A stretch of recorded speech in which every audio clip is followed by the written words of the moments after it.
Welcome, everyone, to another episode of Slasher Scotty. I am your host, Scotty McCoy, and boy, do I have a surprise for all of you.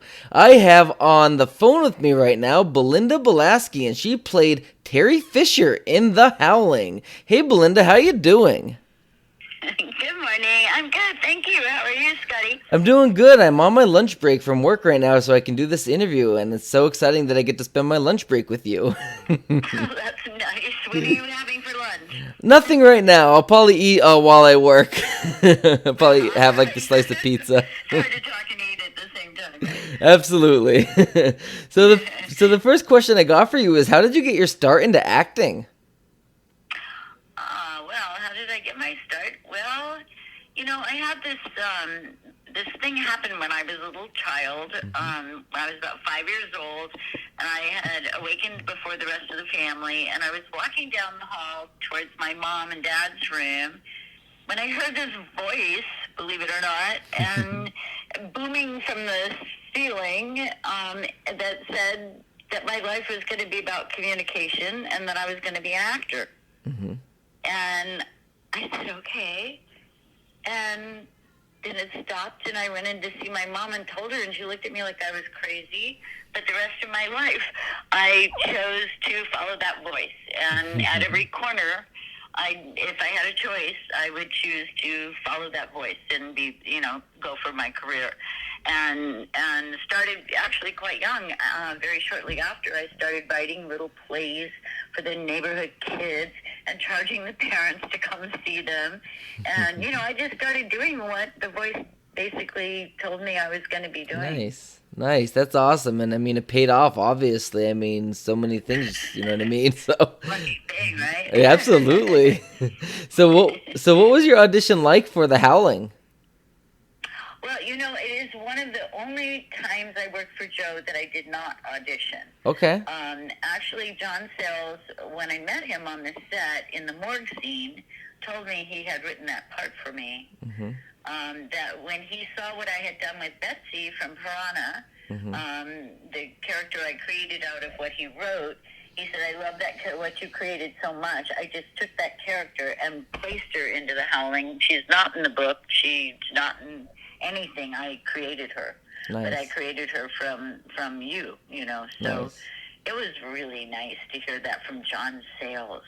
Yeah, that's a really big, a big compliment right there. That's really cool. I was living in Hawaii. I kept saying to Joe, do you want me to fly in and audition? And he said, no. And I'm like, Joe, but shouldn't I? I mean, because he was holding auditions for the part and other parts. And I said, but you're holding auditions. He said, legally, I have to. Oh, right. I said, but let me come in and audition. And he said, you might blow it. I said, no. I said, okay.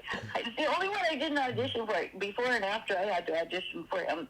All 12 times I worked for him. Oh, wow. Nice.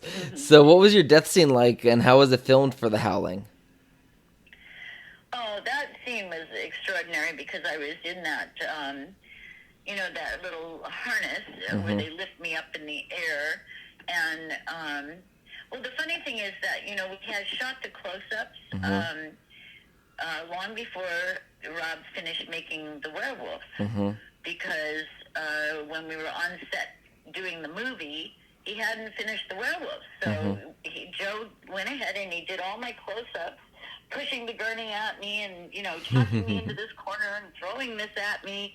And 3 months later called me up and said, we finished the Werewolf. So now I had to match shots that I did 3 months earlier. Wow. You know what I mean? Yeah. So it was a little bit restricted, but once they got me up in the air, that was all brand new stuff. And so, I said to Joe, I said, just at the end of this, do me a favor and have John pan down to my feet. He said, your feet? Why do I want to pan down to your feet? I said, just do it, please. And I looked at John, and John gave me a wink.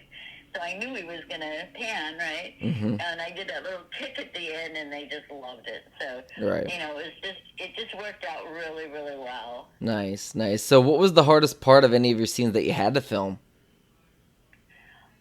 Laying under the lights with raw chicken on me. Oof. When Rob was... After I died, they'd bring me into the barn, and I'm laying there, and I'm supposed to be, I guess, raw parts of my body that he, scratched open. But basically, they laid raw chicken on me, okay, and I was like freaking out. Right. Plus, I put those eye things in my eyes, and so Yeah. anyway, I did it the first day, and then after that, when they had to do remakes, reshoot that scene or add parts to that scene, they used an understudy. I said, "There's no way I'm laying under those lights while the chicken is cooking under the lights on my body." Right. What can I say? Right, exactly. So what was the best part about filming The Howling, and what was the worst?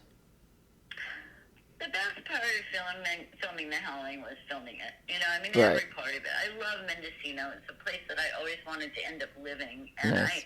I had done a lot of camping up in that area. So when I found out location was Mendocino, I was ecstatic, Right. It's old stomping grounds for me. And I just love the whole area. So all the panning shots, the running shots, well, I start running in Mendocino, California, which is way up north. And they end up in Griffith Park running, and then end up in Big Bear running. So I'm running the entire state of California, I guess. If you watch the trees, you'll see they change. So you have to watch them in slow motion because it's all, I'm speeding through. Right. But, the whole thing was fun because it's Joe, and I had done I had done Piranha with him, and I just had a real affinity with the people that I was working with. Michael Katz was lighting it, and I had worked with him on 2 other films. A lot of the crew I knew from other films I had done, from Bobby Joe and The Outlaw, from Cannonball, and from Piranha, and so it was kind of like a family that was growing, and Dee was just a delight for me. Dee and I totally connected and had a wonderful time together. We're still really good friends, and Nice. It just the people that were there were really working hard to pull it together to do this low budget film. And when you're doing low budget, you're really not making any money, but everybody is fighting like crazy to make the best film that they can. Absolutely. And that's what's so magical about it. And of course, Rob Bottin, I can never leave him out because he is the magic that brought the whole thing together with his special effects. Absolutely. So speaking of Dee Wallace, what was it like working with her? I love her. I mean, she's great. She's just a great, funny girl. I'm sure you know by her interview. Yep. I mean, she's got the foulest mouth of all, and she always wears white, so she looks perfectly pure and innocent while this stuff is rolling out of her mouth. She cracks you up. You can't help but laugh. She's so funny. Yeah, it was funny. She's just a wonderful person. Right, because I know we had an interview scheduled, and she said, "Hey, Scotty, I'm so sorry, but I have to be on set. I was told I have to be on set last minute, and I have the interview with you, but I don't want to cancel. So I have to limit you to like 30 minutes, and I'm going to do the interview while I'm in hair and makeup." So we did the interview, and she gave me like 35, 40 minutes. She's great, isn't she great? She really is. Love her. She really is. She just really helps to make it happen. She does everything to, she just has that team thing, where absolutely. We can do it. Don't worry about it. We'll make it, Absolutely. So, how did the mood feel like on set when you were filming your scenes with the werewolf? Oh, well, once we finally got the werewolf, it was 3 months later, and, I went back to Hawaii, and, it went back to my life, and so it was like kind of joggling to come back and try to remember what I had done 3 months ago in my close-ups, because I was trying to match them, and I kept saying to the hair and makeup lady, Gigi, Gigi, my hair is like 3 inches longer, and she's like, no, it's not, I have Polaroids, it's perfect. I said, no, it's longer. You should trim it. And she's like, no, it's not. But if you watch my death scene, you will see my hair go boop, boop, boop, boop, boop, boop, boop. But you got to watch it in slow motion because you get so caught up in the scene that you forget to even notice it, you know? Right. But it was really fun because Rob, Rob's a genius. I mean, it's just really fun to be in a situation where you're being thrown around the room, things are coming at you, you're filming them off, and it's. I had an acting school for the last 30 years. Mm-hmm. And I actually did a scene from, what was it? It was the Helen Hunt movie, Twister. Okay. And you know, these are kids, BB's kids. Right. So it was kind of my teen kids. So I had taken this huge fan and I laid it down on the floor and I had this big long table. And I said, okay, you're in the Twister. And I want you to imagine, you know, and they'd have to get down under the table and the wind would be blowing their hair. And you can't laugh, you know, you have to take this very seriously. And I mean, it's really fun to do that kind of work, you know? Absolutely. It's what we did as kids, you know, play pretend, and it's just magical. Really, it is. Absolutely. So do you know how the process of creating the werewolf, what that process was? Yes, it was long. It was very long and very perfect. I mean, he is a genius, Rob. Right. There's nothing less I can say about him. I met him when he was 16 or something, you know, on the set of Piranha, and he was at one point sitting across from the pool with his head, you know, with his head on his, his, you know, his fist, kind of doubled up on his knee, and his head was on his fist. It's kind of like the Thinker, you know, the statue of the Thinker. And this image is emblazoned in my brain because that's how I see Rob Bottin, as this genius thinker who can create magic out of dust. You know? Absolutely. So I'm assuming it wasn't like somebody in like a werewolf costume or a werewolf mask or like makeup or anything. They did, yes. There was a little bit of that. Yes, there was. And you know, but when he begins to pop and the muscles come on and the jaw goes, yes, it's all puppetry, you know. Oh, nice, yeah. But yes, there was somebody in a big suit. And I don't know how much of that they really use. You know, when you see him in the office, there certainly is a lot of that. But you see that mostly they use silhouetted shots of him. Right. Because it was so much more effective. And, you know, Joe was such a Michael Powell fiend, you know, that even if you look at his student film, you will see those shots with the blinds, you know. Absolutely.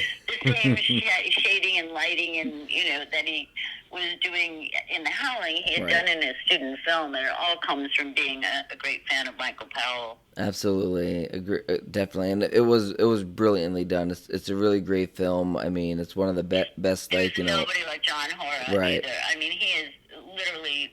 I just love him as a cinematographer. There's no one ever made me look as good as he did. That's awesome. So the last question I got for you: do you have any appearances or projects that you would like to plug or promote to our listening audience?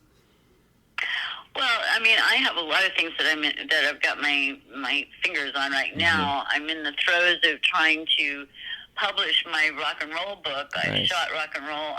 Mainly not really rock and roll. It was more like Crosby, Stills and Nash concerts and Cause concerts, Bonnie Raitt and Jackson Browne and James Taylor. Those kinds of concerts that I shot for 30 years. Right. And I have pictures of everybody you could ever think of, you know, and I'm putting them together into this book and trying to get that published called Rockin' the Causes.